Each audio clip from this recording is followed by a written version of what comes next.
Meus irmãos, minhas irmãs, que bom mais uma vez estarmos juntos. Deus nos deu essa graça, a graça de nos colocarmos na escuta da sua palavra. Hoje domingo, dia do Senhor, 19 de junho. Hoje, depois das festas que nós vivemos, já desde o domingo passado, com a Santíssima Trindade, estamos no tempo comum. Tempo comum é aquele tempo em que toda a comunidade se aplica no seguimento de Jesus, caminhando com Ele, reproduzindo na vida a experiência dele. 12º domingo do tempo comum com o evangelista Lucas, no capítulo 9, versículos 18 a 24. Jesus estava rezando num lugar retirado e os discípulos estavam com ele. Então Jesus perguntou-lhes: quem diz o povo que eu sou? Eles responderam: uns dizem que és João Batista, outros que és Elias, mas outros acham que és algum dos antigos profetas que ressuscitou. Jesus perguntou: e vós, quem dizeis que eu sou? Pedro respondeu: o Cristo de Deus.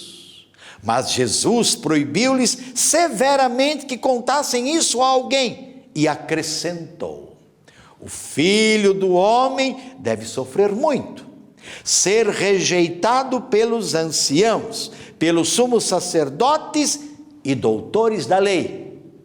Deve ser morto e ressuscitar no terceiro dia. Depois, Jesus disse a todos: se alguém me quer seguir, renuncie a si mesmo, tome a sua cruz cada dia e siga-me. Quem quiser salvar sua vida, vai perdê-la. E quem perder sua vida por causa de mim, esse a salvará. Palavra da salvação. Glória a vós, Senhor.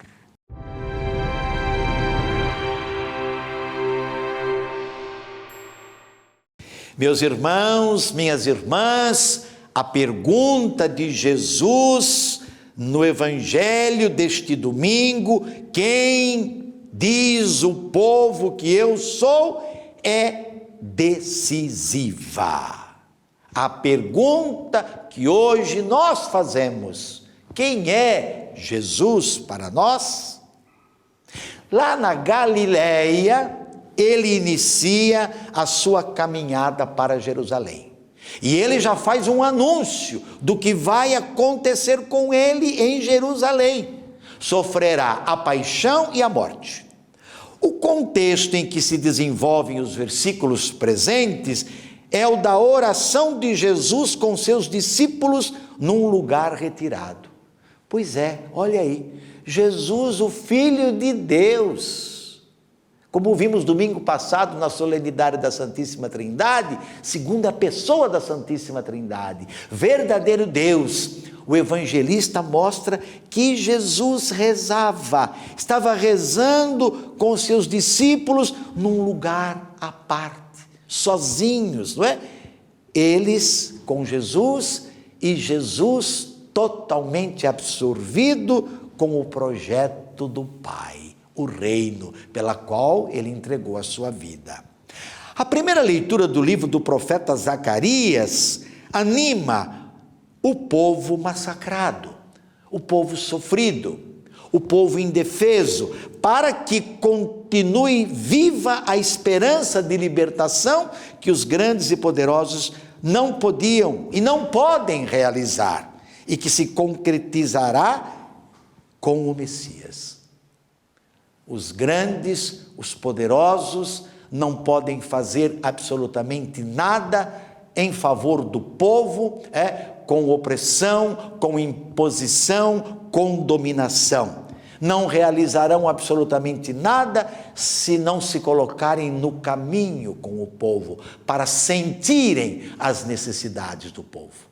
A verdadeira autoridade política, religiosa, aqueles que têm poder, só farão alguma coisa que realmente vale a pena se caminhar com o povo. Lá de cima, dos palácios, dos escritórios, fazendo decretos, só vão prejudicar, e muito, a vida do povo, do trabalhador, dos pobres. Pois é, para os que sofrem, não é? É que Jesus vai agir, como lá no Antigo Testamento as grandes lideranças agiam. Para ele, todos olharão para Jesus, não é? E nele receberão o alento para fazer o caminho. No Evangelho, então, Jesus quer saber o que estão dizendo dele, qual é a compreensão que o povo tem dele, da sua pessoa, da sua missão. Ele é comparado, então, com os profetas. O povo não consegue alcançar a identidade de Jesus que Pedro, movido pelo Espírito Santo, alcançou. Para o povo, ele é um dos profetas que voltou, não é? Pedro é que vai tomar a frente e, em nome dos seus companheiros, vai responder que ele, Jesus, é o Messias, é o Cristo em grego, é o ungido por Deus, não é? Aquele que dá a vida e a liberdade para todos e a todos encerra no projeto amoroso de Deus. Olha que maravilha. O Cristo de Deus, o ungido de Deus, aquele que atrai a todos para viver no projeto amoroso de Deus que ele viveu plenamente. O silêncio que ele impõe, não digam a ninguém, deve ser compreendido como receio de que sua missão seja ideologizada, fanatizada, banalizada ou até ridicularizada. Apesar da afirmação de Pedro, os discípulos também não têm claro ainda, com certeza, o que seja o messianismo de Jesus, esse messianismo que vai se construindo com eles enquanto caminham.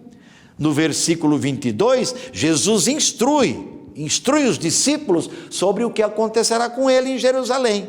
É necessário que o Filho do Homem sofra muito, seja rejeitado pelos anciãos, sumos sacerdotes, escribas, morto, mas ressuscite no terceiro dia.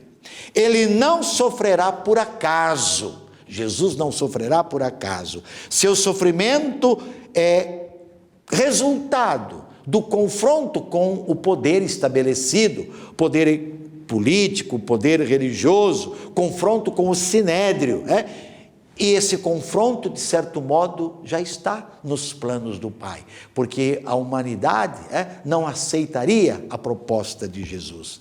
E ele enfrentará, então, as forças da morte como filho do homem, ou seja, na fragilidade humana, sem recursos extraordinários vindos do alto ou de fora. Em seu corpo, e humanidade, ele revela o projeto de Deus, dizendo no último instante de sua vida: Pai, nas tuas mãos eu entrego o meu espírito. Quer dizer, eu já realizei tudo o que o Senhor me confiou. Pelas classes dirigentes, como a gente disse, simbolizadas no sinédrio, ele será morto. Os senhores do poder, do dinheiro, da verdade, Porém, ele mesmo afirma que a morte será vencida. Deus, o Pai, o restabelecerá, o ressuscitará, e ele será vitorioso. Quem é que vai com ele até o fim? Quem é que vai segui-lo? Quem é que vai acompanhá-lo? Presta atenção. Primeiro, para segui-lo, ele põe então as condições. E ele dá aqui um ensinamento fantástico. Se alguém quiser me seguir, não é obrigado. Você quer me seguir? Então, primeiro, renuncie a si mesmo. Meus irmãos, quem é que no mundo hoje renuncia a si mesmo? E o que é renunciar-se a si mesmo? É desfazer-se de toda ambição pessoal, desfazer-se de toda presunção, ser pobre no sentido do despojamento total, para acompanhar Jesus, rompendo sempre com todas as estruturas iníquas, mentirosas, fraudulentas, que geram a morte.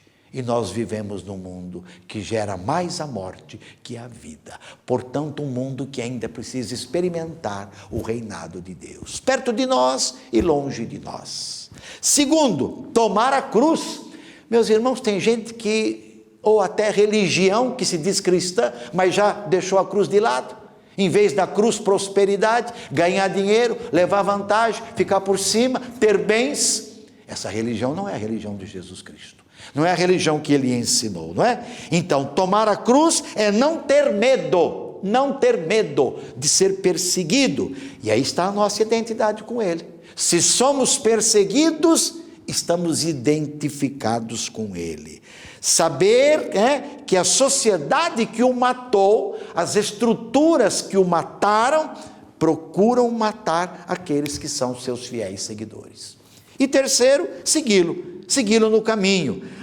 Aceitar então caminhar com ele, sabendo que no caminho vamos experimentar a marginalização, a incompreensão, as hostilidades de uma sociedade injusta que continua levando muitos irmãos e irmãs à morte. O que devemos fazer?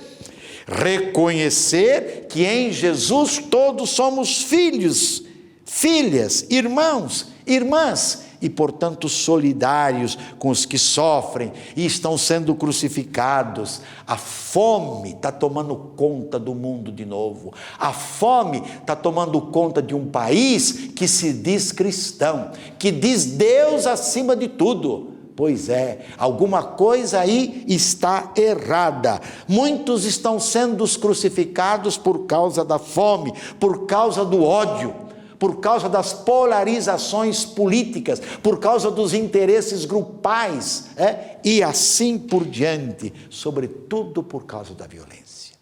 Ser cristão é fazer outro caminho, o caminho de Jesus.